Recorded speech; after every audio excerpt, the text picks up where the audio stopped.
Tere!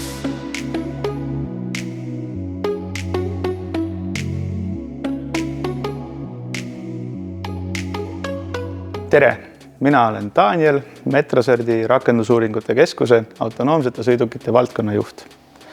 Metrosert on 2025. aastal rajanud mobiilse autonoomsete sõidukite katselabori, teadaolevalt esimese mobiilse liikluslabori maailmas. Meie labori põhivõimeks on katsealuse isejuhtiva sõiduki liikluskäitumise hindamine potentsiaalselt liiklusohtlikus olukorras.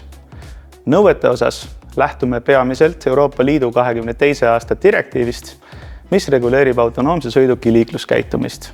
Me suudame liiklussituatsioone simuleerida viisil, mis tagab hinnalise prototüübi või komponendi säilimise ka juhul, kui liiklusoht katse käigus realiseerub ja toimub kokkupõrge. Meie laborivarustus säilib ja tagatud on ka katsesõiduki säilimine. Samaaegselt on meil võimekus mõõta sõiduki erinevaid parameetreid ja selle baasilt hinnata, millises katsefaasis liiklusoht realiseerus ja kuidas prototüüpi parandada tuleks. Veel enam, meie robotkandurite ja mõõtesüsteem võimaldavad mis tahes katsetsenaariumi ükskõik mitu korda taas esitada ja seda väga täpselt, mis tagab paranduse kontrollimise võimalused ja aitab veenduda sõiduki liiklusohutuses.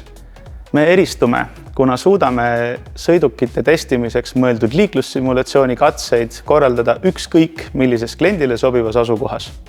Meie labor on mobiilne ja tagame sel viisil ressursisäästlikuma testimise näiteks arendusmeeskonna lähedal.